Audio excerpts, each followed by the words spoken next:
فانت ما عملتش اول مرحله، فانت داخل على المرحله الثانيه اللي هي اللي فيها الحمل العالي، وده اصلا الفكره في حد ذاتها غلط.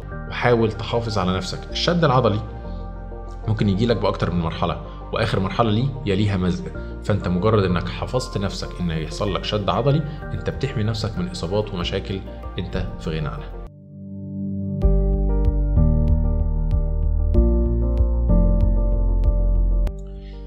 حالة بتتكرر كتير قوي في التدريبات وفي الماتشات. دايما تلاقي في الماتش لازم حد كده من الفريق سواء واحد او اكتر حصل له شد مفاجئ ووقع في الملعب، وطبعا ما بيقدرش يكمل.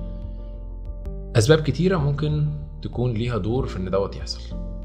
رقم 1، التمرين او المجهود العالي على اللاعب ده ممكن يكون فيه حمل مطبق على الفريق كله ومناسب بالنسبه لهم، لكن في لاعب او 2 مش مستحملين الحمل دوت، هنا ممكن يحصل المشكله.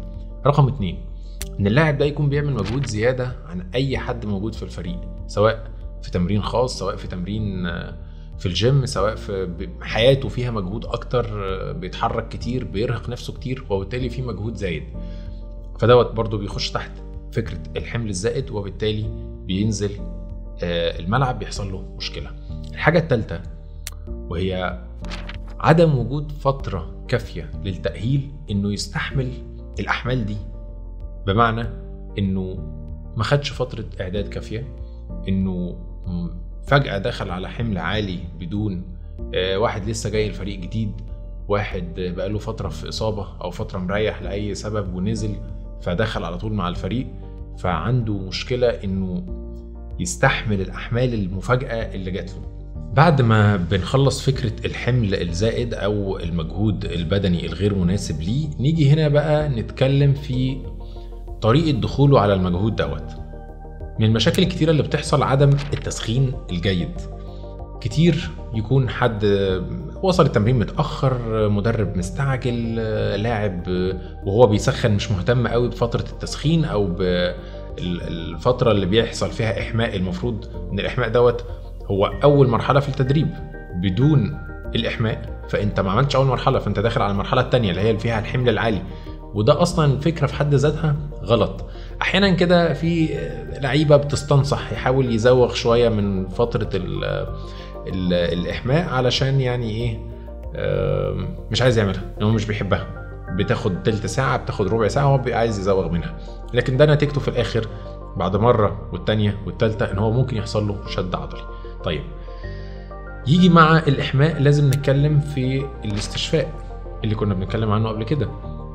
اللاعب ده لو ما بيعملش استشفاء فأوريدي العضلة عنده مجهدة جدا، فوارد إن مجهود على مجهود على مجهود يوصله لانقباض مفاجئ، يحصل له شد عضلي بدرجة عالية جدا، يوقعه في الأرض ما يقدرش حتى يمشي على رجله.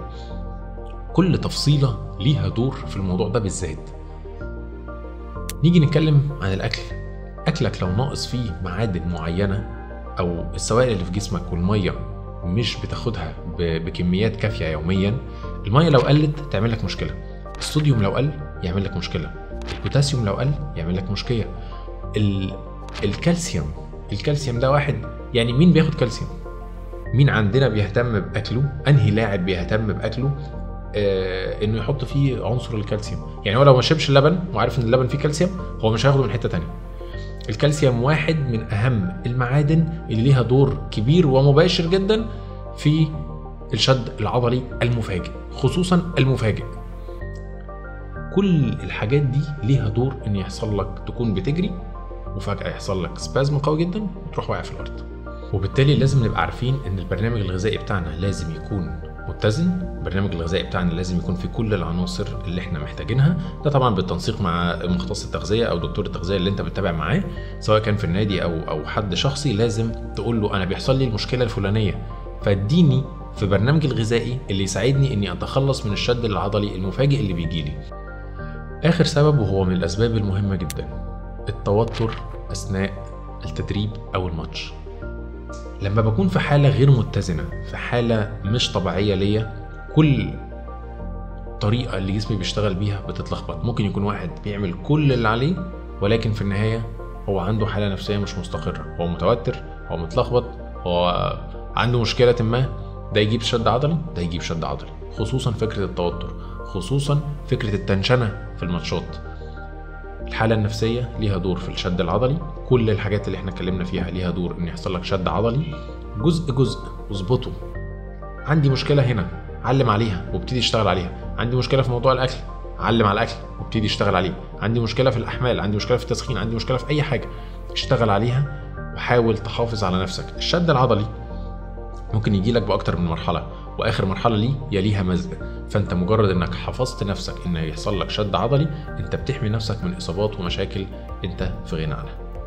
حافظ على نفسك. الشد كده هو بيحاصرنا في كل مرة بنتمرن فيها، انت كمان لازم تحاصره وتحاول تقننه وتحجمه على قد ما تقدر.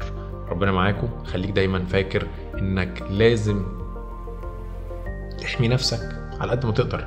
كل طريقة ممكن تحمي نفسك بيها اجتهد عليها واهتم بيها انك تحمي نفسك. سهل انك تلعب رياضة، لكن مش سهل انك تحمي نفسك من اصابات الرياضة. ربنا معاكم، ربنا يحميكم، بالتوفيق للجميع، وشكرا.